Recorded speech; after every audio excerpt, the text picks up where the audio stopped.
Ce qui est fascinant est que nous avons non seulement réussi à développer les momies, mais que nous pouvons aussi, tout en travaillant, comme vous le voyez ici, faire des modèles en 3D, des bijoux et des amulettes, et ensuite les imprimer.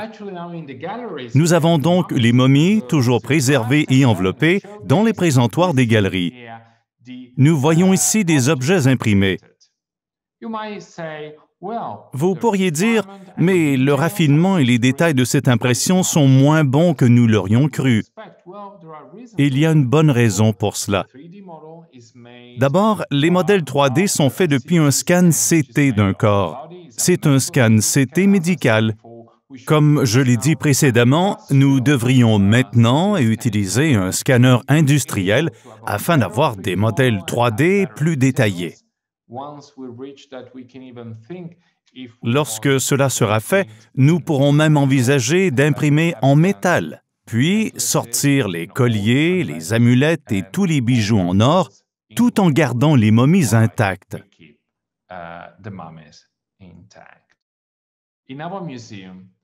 Dans notre musée, nous avons plus de 180 animaux momifiés, toutes sortes de momies, des chats, des crocodiles. Regardez celui-ci, c'est tellement intéressant. Vous voyez ce crocodile, il fait 1,90 m de long. C'est un adulte. Et vous voyez le raffinement de la momie. Eh bien, lorsque nous avons fait le scan CT, nous avons réalisé que ce n'était pas un adulte, mais bien un petit crocodile peint à la surface. Pourquoi? Eh bien, les femmes et les hommes égyptiens étaient très pratiques. Bien sûr qu'un animal momifié servait d'ex-voto, une offrande que vous ameniez aux dieux afin de les rassurer, de pouvoir travailler pour vivre une vie normale et recevoir leur aide.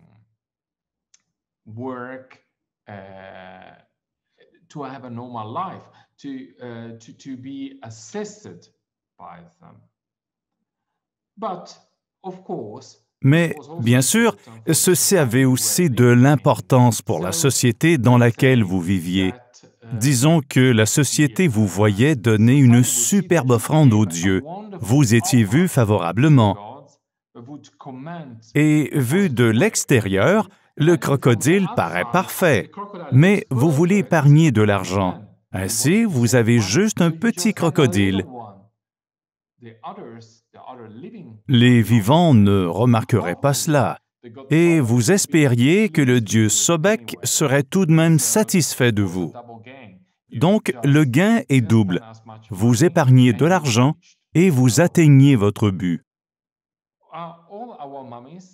Nos momies ont toutes été étudiées, sinon sont en cours d'étude.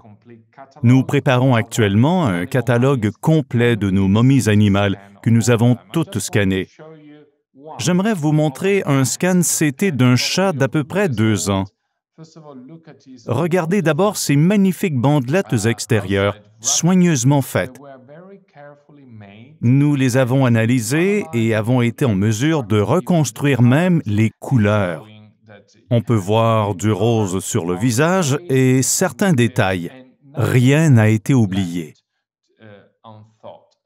C'est un travail soigneusement fait afin que ceux qui amenaient l'offrande trouvent grâce auprès de la déesse Bastet. Vous voyez donc comment il a été momifié. Le corps est enveloppé de plusieurs épaisseurs de bandelettes et il est en fait très bien conservé. Vous voyez encore un peu de peau ici. Je trouve intéressant qu'on voit les orbites des yeux. Lorsque nous l'avons vu avec les vétérinaires et les égyptologues, ils ont cru que des pierres avaient été placées en remplacement des yeux qui se dégradent rapidement.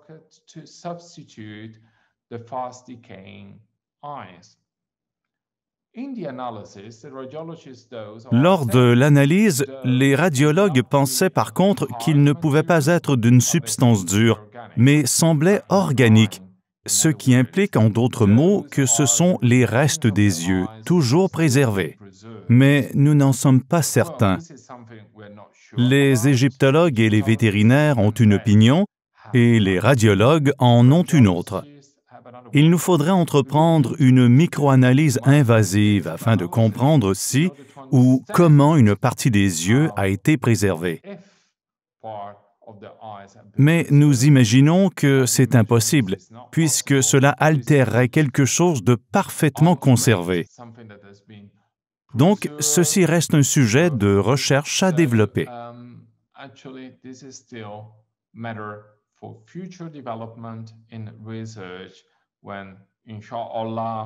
Lorsque, Inch'Allah, nous pourrons comprendre ce qu'il y a là-dedans. C'est toute la beauté de notre profession, le fait que nous ne puissions pas mettre de point final, ni dire que tout est accompli. Il y a toujours de nouvelles choses à découvrir. Je répète donc que notre devoir est de protéger cette culture matérielle pour les générations futures, afin que de nouvelles découvertes puissent être faites.